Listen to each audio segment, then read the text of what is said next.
Okay, so rational function graphs.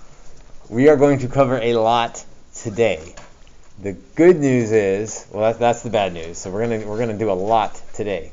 The good news is, after today, we're really done taking new notes on this entire section. We will just practice. And so today may feel overwhelming. We may get to the end of today and you're going to be thinking, I don't understand all of that. I don't understand much of that. That's okay to feel that way today, because the next several days are all on rational function graphs.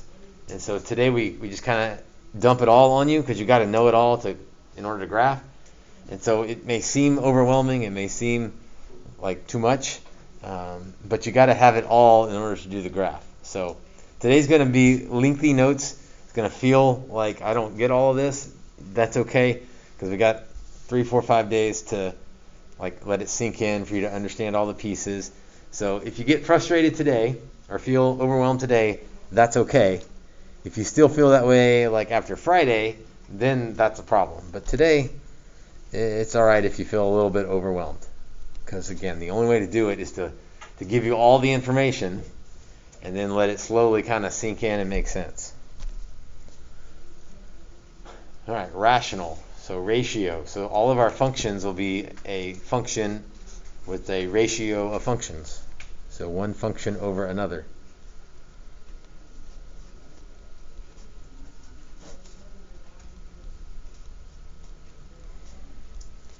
And for us, it'll be one polynomial over another polynomial. So nothing weird, no exponents or no exponentials, no sines or cosines or anything crazy. Just polynomial over polynomial.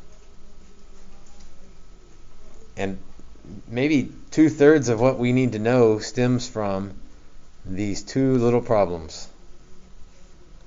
0 divided by 4 and 4 divided by 0. And man, if you can't get those figured out, it's really going to be a long week. So what's 0 divided by 4? Now everyone's nervous. If I have $0 and I want to divide it up among 4 people, how much does each of the 4 people get? $0. If I have $4 and wanted to divide it evenly between 0 people, that doesn't even make sense. You're like, well, you're stuck with your $4 because you don't have any groups to divide it. So that's undefined. That doesn't work. So 0 in the top is 0. 0 in the bottom is undefined. How some people get taught this is okay and no. 0 in the top, that's okay. 0 in the bottom, no. Can't do it. So this is simple, but this motivates 2/3 of what we're going to do today, is understanding that a 0 in the top makes the whole thing 0. A 0 in the bottom isn't even possible.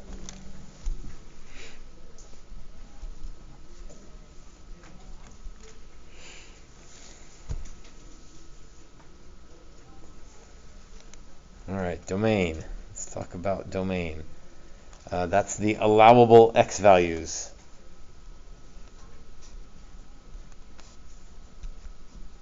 Things we are allowed to have for x. And for this one, we can't divide by 0, so that means we can't have a denominator can't equal 0.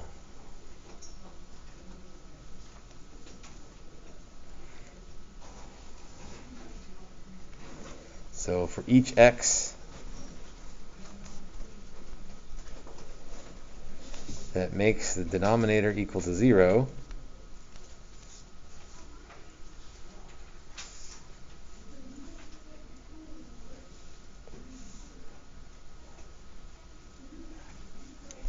and we've done some of this stuff with inequalities, rational inequalities, where there was a ratio and you had to find the zeros at the top and the zeros at the bottom. Some of that stuff carries over into what we're doing here.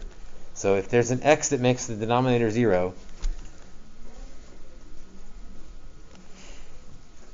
either it's a whole, so on the graph looks something like that. Thank you. That happens when let's say where a factor of the denominator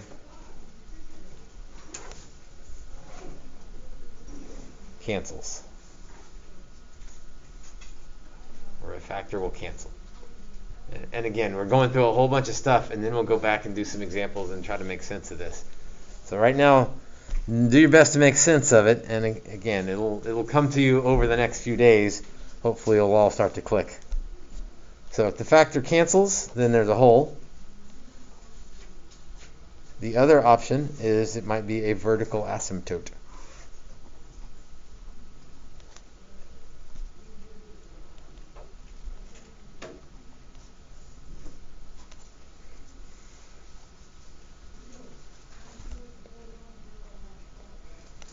And that would be where a factor of the denominator does not cancel.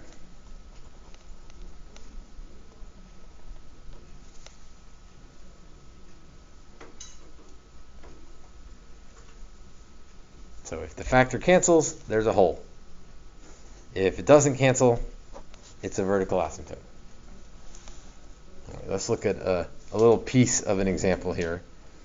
So there's 4 Roman numerals today, and so we'll do the kind of the material, the notes. We'll do a little sub example under each one, and then we'll go to the graphs and try to put it all together and see how far we make it today. But again, we got several days, so if you leave feeling overwhelmed, that's okay today.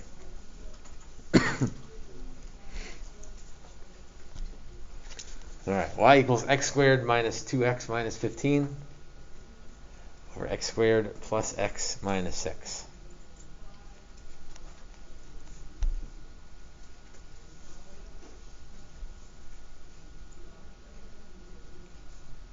Ideas on what we should do first? Let's factor, and let's factor the top and the bottom.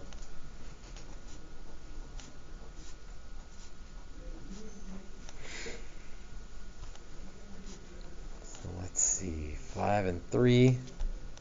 If the 5 is negative and the 3 is positive, that would make negative 15 on the multiply and negative 2 on the add.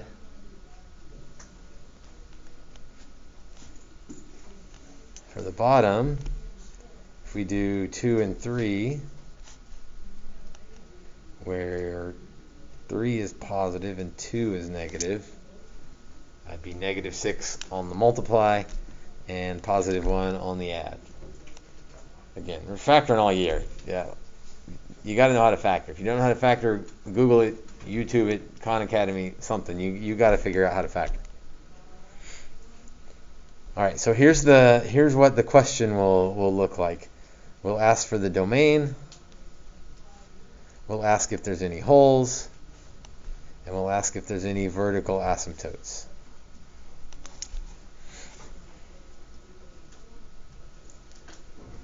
So every question over the next 3 or 4 days are going to start with those 3 questions. In fact, here's a copy of the worksheet. These problems you're going to be able to write these problems by the time we're done with this. Domain, holes, vertical asymptotes, and you can kind of see some of the other stuff that's coming our way. But every problem is going to start this way, and those 3 things are related to each other.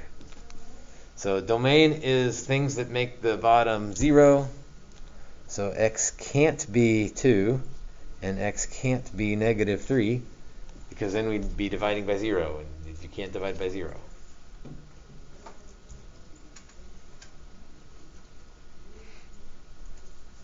Now, if it's a domain issue, then it's either a hole or a vertical asymptote. And you were probably tempted to cross these out. And it would have been okay if you crossed them out right away. The trouble is, if you cross them out right away, sometimes people forget to list it as a domain problem. So they do mark out, but don't forget that x still can't be negative 3 because it was part of the original problem. All right, speaking of marking it out, we said that if the factor cancels, that means there's a hole there. So at x equals -3, there's a hole. The trick is a hole is a point. So that point has an x and a y piece to it. So we know the x value is -3 because that was the factor that canceled. To find the y value, we'll plug it into what's left.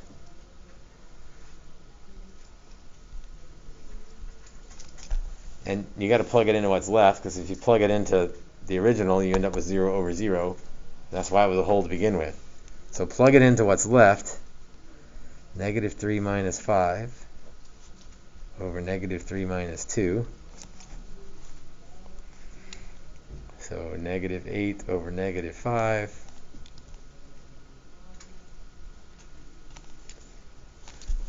That'd be 8/5. A little side note. Because each of these problems has like 6 or 7 questions that go with it, it's very hard. Let me back up. Most of the time in math class, the first time you learn something, we sort of rig the problem so that you get relatively easy answers, right? You get integers or simple fractions, not crazy decimals. That's really hard to do on these problems because there's so much going on. Like you can rig some of it to work out nice, but it's difficult to rig all of it to work out nice. So this is one spot where sometimes things don't work out to be nice integers. Although it's still not difficult, it was just 8/5, but that's not a super nice number to work with. All right, so it canceled, that meant it was a hole. If it doesn't cancel, that means it's a vertical asymptote. But a vertical asymptote is not a point. A vertical asymptote is x equals something. So x equals, well, in this case, 2.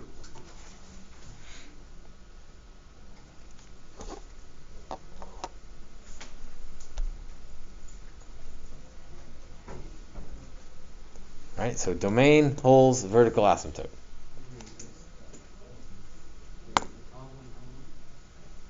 No, the top one is, we're not worried about the top at all yet. I mean, that's going to matter later, but the top is not part of the domain issues. The domain issues are things that make the bottom 0. So we'll worry about 5 in a minute. It does mean something, but it's not part of the domain problem. Because if x is 5, that's fine. That's 0 in the top. So the domain problems are the zeros in the bottom, and then they're either a hole or a vertical asymptote. Another way to say that is every number, every x value you list as a domain issue is either a hole or a vertical asymptote. So these 3 pieces always go together. Other questions on that one? If there weren't a hole, what would you put? You could just put none. That's a really good question. If there's not a hole, what do you put? You'd put none. There's a whole bunch of questions on these, and a lot of times some of them will be none. And so it happens, it's okay. But if it's none, please put none. If you leave it blank, I'm going to mark it wrong because I'm going to think you don't know what's supposed to be there. So if there's not something, say there's not something.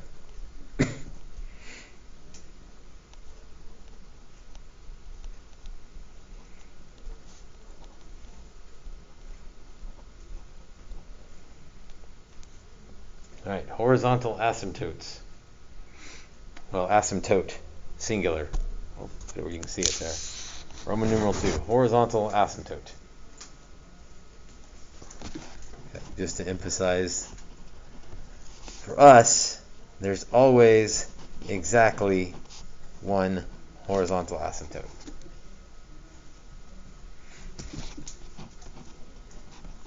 I guess we should say for us. If you go on and take math later, and then you can get into some crazy stuff. But for us, for now, there's always one asymptote. One horizontal asymptote. Excuse me. Vertical asymptotes, you can have as many as the problem wants you to have. But horizontal, there'll always be only one.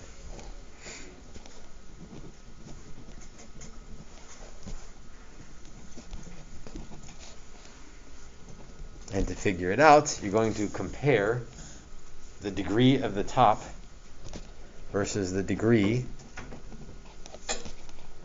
of the bottom.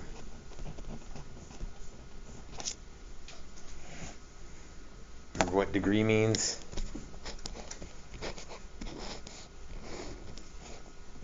Highest power of x.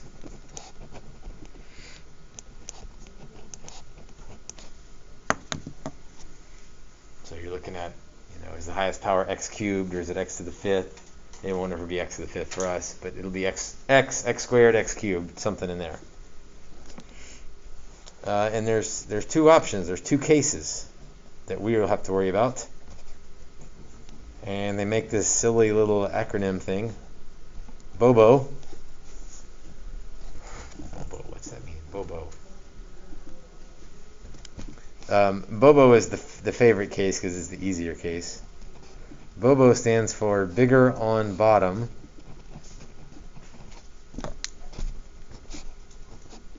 That's the BOB part. If the degree is bigger on bottom, then the horizontal asymptote is y equals 0. So the second O isn't really an O, it's a 0. So it's B, the letter O, B, and then the number 0. So I guess you could say Bob 0, but Bobo is what we usually say. If it's bigger on bottom, it's y equals 0. So we like this case because there's really no math. I mean, you're comparing the degrees, and if it's bigger on bottom, it's y equals 0. There's nothing to do. An example of that would be something like 7x plus 14 over x plus 2 and x plus 1.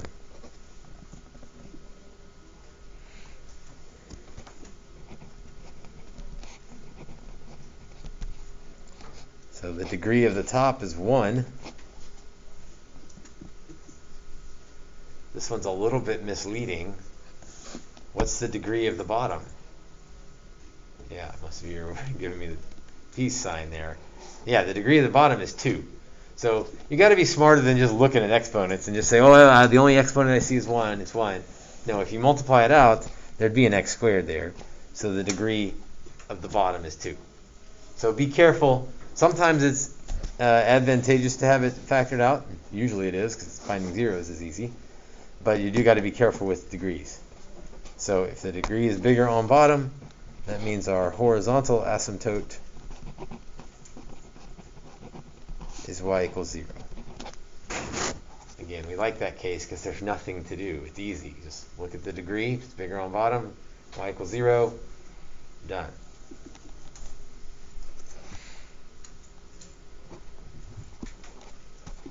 The second case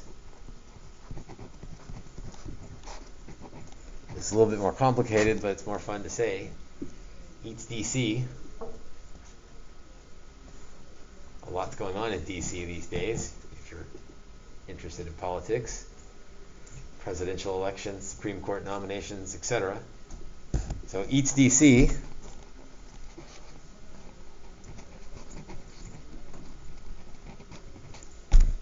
You're not going to catch me expressing my opinion on any of that, especially while I'm recording. So regardless of where we stand, we'll just keep that to ourselves, certainly off the video. All right, here's what EATS stands for. EATS is how you know, and DC is what you do. EATS is exponents are the same. So again, we're talking about degree, which means we're talking about exponents. So if exponents are the same, then the DC is divide the coefficients. DC divide the coefficients.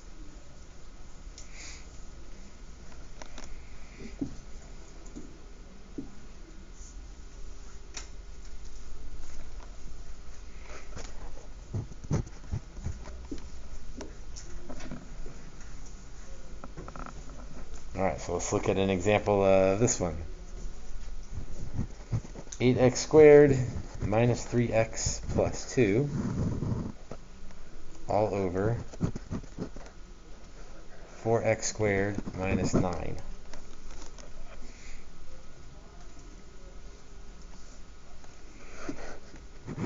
Well, this one's even easier than the last one, I guess. The degree of both of those is 2.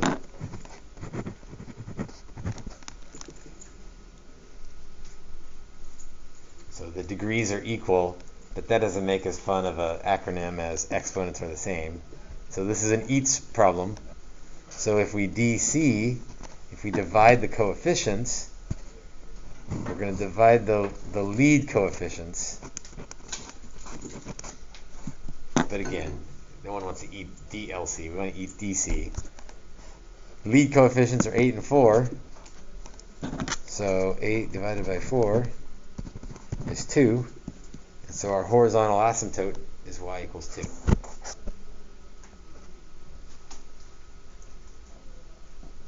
So Bobo and eats DC. That's the horizontal asymptote test.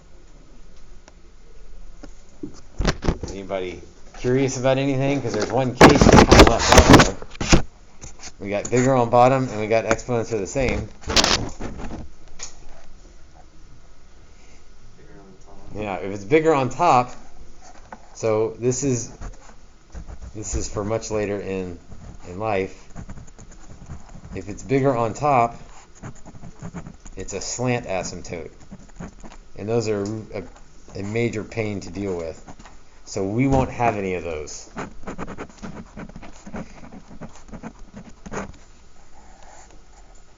And so usually we put the bots in between there. Bobo bots eats DC. Makes a fun little saying. But we're not going to have any bots, so we don't have to worry about it. Some of the worksheets will ask for a slant asymptote.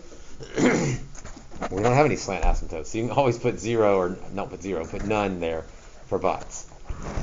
For us, it's always Bobo or eats DC. Just because slant asymptotes are too hard for us to deal with at this point.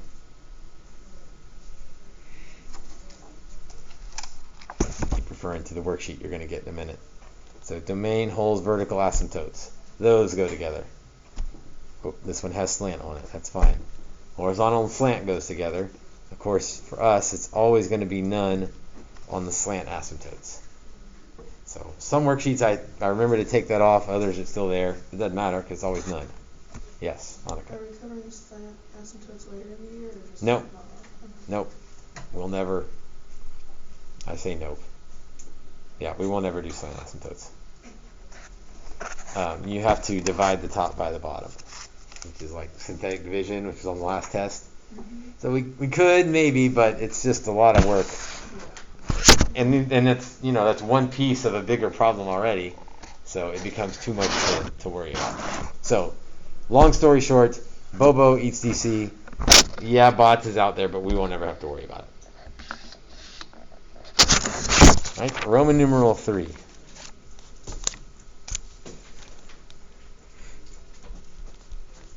Again, after notes today, it's just examples, examples, examples.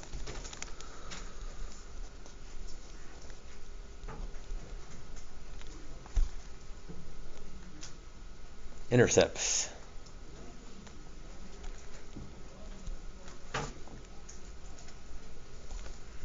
So y-intercepts and x-intercepts. Although y-intercept, you could only have one. Let's draw a little picture and see why that might be. You know why we could only have one y-intercept? Has to do with this kind of thing. The thing, that thing. So we're like, yeah, the thing. You might know what the thing's called that we're talking about? The vertical line test. So if you have two y-intercepts, you would not pass the vertical line test. You wouldn't have a function. So y-intercepts, you'll never have more than one. You might not have any, but you won't have more than one for sure.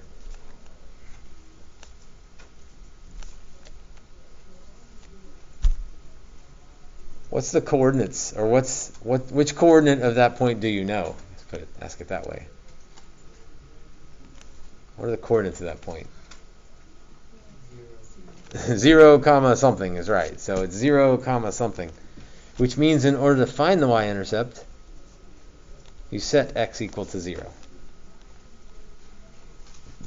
by the way, that's forever and always. We should know that already, but hey, it's been 6-7 months since you did math, so we get it. Anytime you want to find the y-intercept for any equation, anytime, anywhere, in any math class, you set x equal to 0, because that lands you on the y-axis.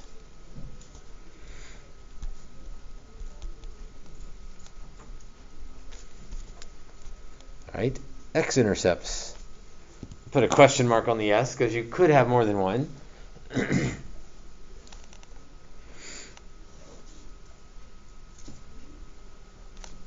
Right, there'd be nothing wrong with having more than one x-intercept.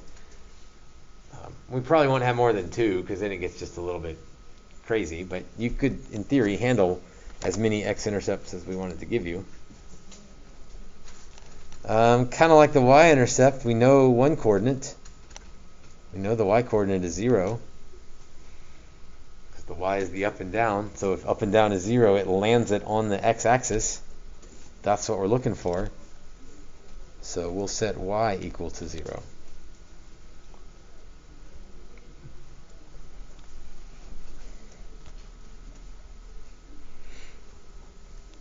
So if we have, you know what, I'm going to go back to that example we did earlier when Andrew said, well, what about the x minus 5?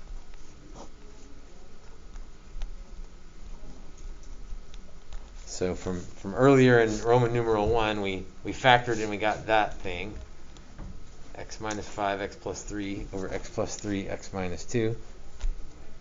We threw out the x plus 3's because they canceled and made a whole. And so if we set y equal to 0, meaning we set this thing equal to 0, I kind of gave away the answer. What makes a fraction equal to 0? The top being 0 or the bottom being 0? The top, right? Okay and no. If 0 in the top, that gives us 0. And so what we're really concerned with is where the top is 0. So that one would have an x-intercept at 5, 0.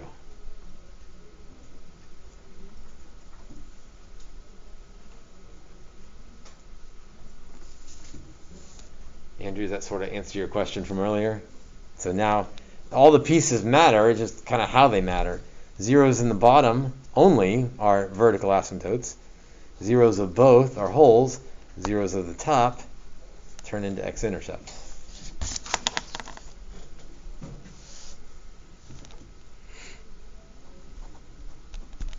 Roman numeral 4, almost there. This really isn't anything new, this is just putting it all together. Roman numeral 4. At this point, you have tons of information. You got holes, maybe. You got asymptotes, maybe. You got intercepts, maybe. So you put all that stuff on the graph and see if you can make sense of it. And usually, I don't know about usually, sometimes you don't have enough information to know what the graph looks like. And so you just do the old-fashioned table of values.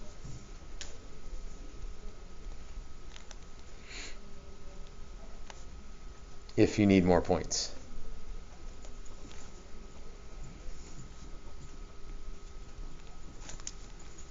So graph everything you got. And the further we go, the more points you'll need because you'll start to understand what they look like.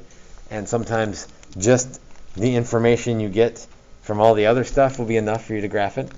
Other times, just because of the problem, there won't be enough information and you'll have like two things on the graph and you're like, what's going on here?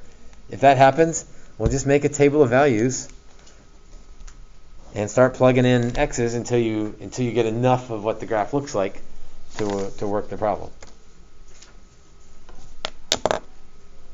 All right, well, we need to do some together.